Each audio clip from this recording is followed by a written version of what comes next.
Hadis nomor 422 dari Itban bin Malik, salah seorang yang ikut dalam perang Badr radhiyallahu anhu, dia berkata, "Kuntu usalli li qaumi Bani Salim wa kana yahulu baini wa bainahum wadin idza ja'atil amtar fayashukku alayya ijtiyazuhu qibala masjidihim fajitu Rasulullah sallallahu alaihi wasallam faqultu lahu inni ankartu basari wa innal wadiya alladhi baini wa baina qaumi yasilu idza ja'atil amtar fayashukku alayya ijtiyazuhu wa wadidtu annaka ta'ti fatusalli fi baiti makanan attakhiduhu musalla faqala Rasulullah sallallahu alaihi wasallam sa'af'al فغدا علي رسول الله صلى الله عليه وسلم وأبو بكر رضي الله عنه بعدما اشتد النهار واستأذن رسول الله صلى الله عليه وسلم فأذنت له فلم يجلس حتى قال أين تحب أن أصلي من بيتك فأشرت له إلى المكان الذي أحب أن يصلي فيه فقام رسول الله صلى الله عليه وسلم فكبر وصففنا وراءه فصلى ركعتين ثم سلم وسلمنا حين سلم فحبسته على خزيرة تصنع له فسمع أهل الدار أن رسول الله صلى الله عليه وسلم في بيته فثاب رجال منهم حتى كثر الرجال في البيت فقال الرجل ما فعل مالك لا أراه فقال رجل ذلك منافق لا يحب الله ورسوله فقال رسول الله صلى الله عليه وسلم لا تقل ذلك ألا تراه قال لا إله إلا الله يبتغي بذلك وجه الله تعالى فقال الله ورسوله أعلم أما نحن فوالله ما نرى وده ولا حديثه إلا إلى المنافقين فقال رسول الله صلى الله عليه وسلم فإن الله قد حرم على النار من قال لا إله إلا الله يبتغي بذلك وجه الله. Terjemahannya, kata Itban bin Malik radhiyallahu anhu, saya adalah imam salat bagi kaumnya Bani Salim, ya, suku Salim. Yang menghalangi antara saya dan mereka adalah sebuah lembah saat datang musim hujan, sehingga sulit bagi saya melewatinya menuju masjid mereka. Maka saya mendatangi Rasulullah SAW dan saya berkata, sungguhnya pandangan mataku tidak bisa diandalkan lagi. Sedangkan lembah yang terletak di antara rumahku dan kaum saya saat banjir atau jika banjir datang di musim hujan. Jadi ada penghalang, ya. Sehingga sulit bagiku melintasinya. Saya sangat mengharapkan Anda datang lalu sholat di rumahku. Ini seharusnya komitmen dengan saya atau aku saja, ya, tapi di sini begitu terjemahannya. Saya mengharapkan Anda datang lalu sholat di rumahku di salah satu tempat yang nanti akan saya jadikan sebagai musola atau tempat sholat. Maka Rasulullah SAW mengatakan saya akan melakukannya. Pagi harinya Rasulullah SAW dan Abu Bakar radhiyallahu anhu berangkat ke rumahku setelah matahari meninggi. Rasulullah SAW meminta izin masuk ke dalam rumah, maka saya pun mengizinkan beliau.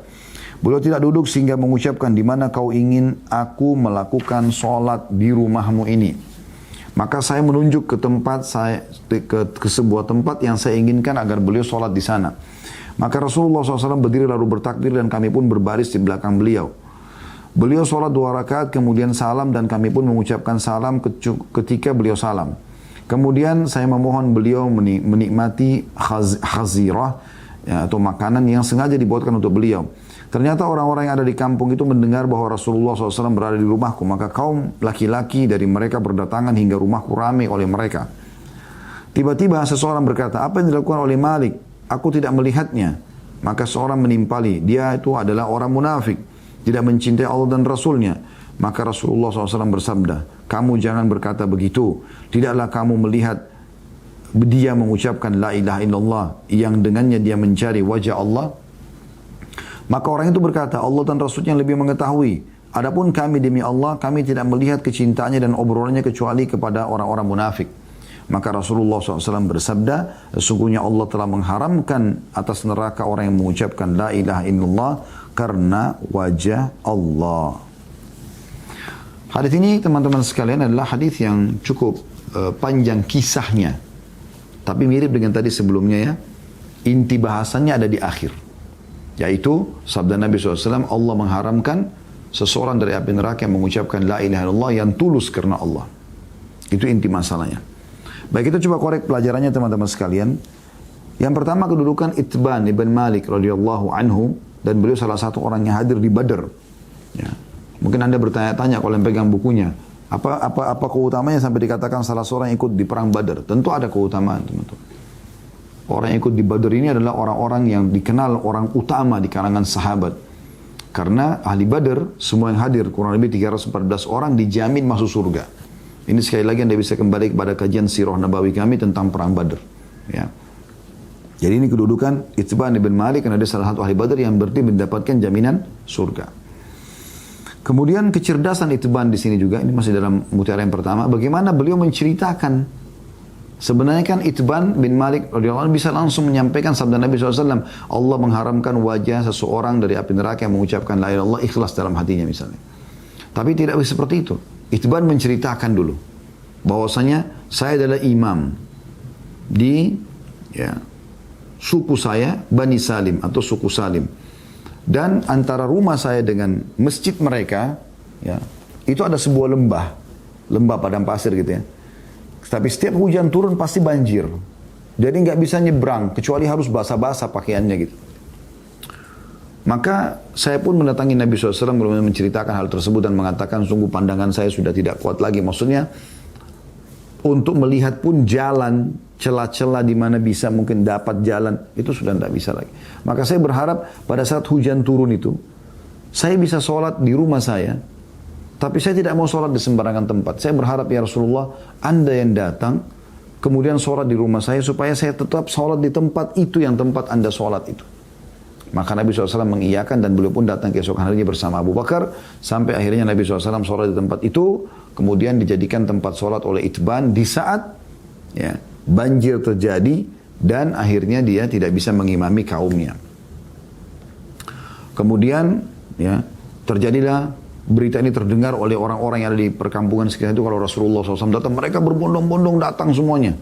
Mereka baru datang. Nah pada saat mereka duduk, mereka saling lihat. Oh ini si Fulan. Kayak kita biasa kalau tetangga pada kumpul. Oh si Fulan. Nanti ada yang nanya satu. Mana si Fulan? Ditanyalah si Malik. Ya. Mereka bertanya tentang Malik. Ya. Dan Malik ini teman-teman sekalian salah satu sahabat. Ya, yang berbaur dengan semua orang. Dengan kaum mukminin dan juga orang-orang munafik. Gitu. Maka Malik ini teman-teman sekalian tidak sempat hadir. Ya. Di situ. Sementara tetangga yang lainnya hadir gitu. Maka ada yang mengatakan, mana Malik ya? Gitu. Ada satu orang yang ngomong di hadis ini tidak disebutkan siapa dia. Itu orang munafik. Gitu. Maka apa yang terjadi? Nabi SAW membantah, mengatakan jangan kau ucapkan itu. Karena dia mengucapkan la ilaha illallah, karena mengharap wajah Allah. Nabi SAW dapat wahyu kalau Malik itu orang yang ikhlas dalam mengucapkan la ilaha illallah dalam hatinya. Dia bukan munafik. Tapi sahabat ini mengatakan, ya Rasulullah, tapi kami melihatnya selalu ngobrolannya, kumpul-kumpul sama orang-orang munafik. Maka kami menilai dia seperti itu. Lalu Nabi SAW mengucapkan hadisnya, sesungguhnya Allah akan mengharamkan dari api neraka siapa yang mengucapkan la ilaha illallah karena mengharapkan wajah Allah. Nah ini kecerdasan Itban radhiyallahu anhu bagaimana menceritakan tentang kisah ini sehingga kita seakan-akan hadir pada saat itu ya. Rumahnya sama kaumnya ada lembah. Kalau banjir dia tidak bisa mengimami mereka dan dia juga imam di situ, dia juga ahli Badar. Kan ini kisah yang unik sekali ya. Kita jadi tahu padahal sebenarnya kita tidak hadir pada saat itu. Dan bagaimana ada sahabat-sahabat yang ngobrol, ada sahabat yang dituduh sebagai munafik padahal sebenarnya tidak. Nabi membelahnya sampai keluar hadis ini. Pelajaran yang kedua teman-teman sekalian adalah bagaimana ini masih pelajaran pertama dulu. Itban juga di sini memiliki kecerdasan yang lain teman-teman. Selain menceritakan kisah ini, dia juga tidak mau sholat sembarangan di rumahnya. Dia berharap, karena Nabi SAW mumpung masih hidup, Nabi diundang ke rumahnya, kemudian Nabi diminta sholat di satu titik, yang nanti kalau Nabi sudah pulang, dia kalau mau sholat sunnah, mau sholat wajib, dia sholat di situ. Kalau sholat wajib, kalau dia tidak bisa ke masjid karena banjir tadi alasannya, dia sholat di titik itu. Ya. Nabi pernah sujud, di situ mereka sujud. Begitu. Ya. Itu juga dengan sholat sunnah, sholat malam, sholat duha, beliau ingin sholat di situ. Dan Nabi SAW mengiyakan masalah ini. Ya. Ini juga pernah terjadi oleh Abdullah bin Umar radhiyallahu anhu pada saat pembebasan kota Mekah. Beliau melihat Nabi SAW masuk ke dalam Ka'bah. Ya, setelah penghancuran patung-patung di sana, dibersihkanlah dalam Ka'bah semuanya, patung-patung tidak ada lagi, sudah bersih semuanya. Nabi SAW masuk dalam Ka'bah, kemudian beliau sholat. Begitu Nabi SAW keluar dengan beberapa sahabat yang diizinkan ikut, Abdullah bin Umar langsung tanya, apa yang Nabi kerjakan di dalam? Kata sahabat yang menemani Nabi SAW, beliau sholat. Kata Abdullah bin Umar, di mana sholatnya? Kata sahabat tersebut di sana, ditunjuklah. Langsung Abdullah bin Umar datang dan sholat di tempat Nabi SAW sholat. Ini luar biasa ini. Ta'assi. Ta'assi itu artinya betul-betul mengikuti Nabi SAW secara, kalau tulisan itu letter-let, kalau gerakan itu betul-betul tidak ada perbedaannya. Ini luar biasa gitu. Nah ini masih pelajaran pertama tentang masalah kecerdasan Itban radhiyallahu anhu dan kedudukan beliau. Pelajaran yang kedua adalah bagaimana ya merendahnya Nabi SAW, tawadhu'nya. Beliau diundang oleh sahabat. Itban ini bukan orang kaya, bukan seorang pengusaha, bukan seorang pejabat pemerintah. Dia orang biasa gitu. Mungkin Anda, bahkan ada di antara Anda mungkin belum pernah dengar namanya beliau radhiyallahu anhu. Mungkin juga ada yang baru dengar pada saat sekarang ya. Kita bacakan riwayat ini. Tapi Nabi SAW tidak seperti itu orangnya. Semua orang yang mengundang beliau, selama beliau tidak punya uzur, maka beliau datang. Alaihi salatu wassalam. Nabi SAW ini luar biasa gitu. Ya. Bahkan pernah beliau lagi jalan, lalu ada datang satu anak kecil memegang tangan beliau, lalu meminta agar Nabi SAW menyelesaikan urusannya. Dan Nabi SAW ikuti anak kecil itu. Itu luar biasa gitu. Ya. Ini bentuk tawadhu atau merendah. Dan kata Nabi SAW, siapa yang merendah karena Allah, Allah akan tinggikan derajatnya. Man tawadhu lillah rafa'ahu Allah. Ya. Ini contoh. Kemudian yang ketiga, yang bisa diambil dari hadis adalah tidak bolehnya seseorang itu langsung memvonis seseorang sebagai munafik. Ya. Selama masih kelihatan dia muslim, udah kita bilang dia muslim. Dia masih jauh dari agama, kita katakan dia orang yang jauh dari agama saja. Karena memvonis orang munafik ini bahaya, karena munafik kan itu kalau dikatakan munafik berarti dia di dasarnya neraka. Kata Allah SWT dalam Al-Quran, Inna munafikina fi darkil asfali minan nar. Orang munafik itu di dasar, ya, dasarnya api neraka. Seperti itu. Jadi nggak boleh. Di sini bayangkan, sahabat-sahabat sudah berikan kesaksian. Kami tidak lihat ya Rasulullah, kecuali memang dia selalu ngomong dan kumpul-kumpul sama orang munafik. Tapi Nabi SAW membela. Nabi SAW mengatakan tidak. Dia mengucapkan La ilaha illallah karena wajah Allah, karena ikhlas karena Allah. Ya.